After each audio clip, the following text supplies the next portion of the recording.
So guys আজকে আমরা নিয়ে চলেছি একটা প্র্যাঙ্ক ভিডিও যেটা কিনা আমরা আমাদের উপর করছি না, করছি তোমাদের উপর। বলছি আকাশদীপ আছে?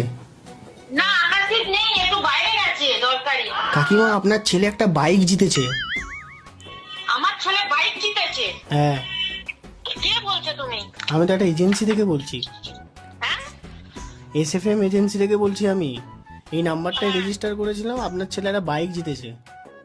ও আচ্ছা ঠিক আছে, আসুক গেলে আর তাহলে তাকে ফোন করতে বলছি।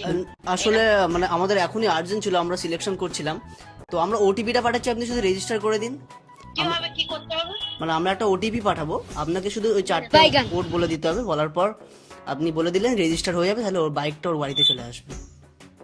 বাড়িতে চলে আসবে? টাকা পয়সা কিছু দিতে হবে? না না না, তো রেজিস্টার করে রেখেছিল আগে থেকে, ও তো মানে 10,000 টাকা অলরেডি দিয়ে রেখেছিল আমাদেরকে।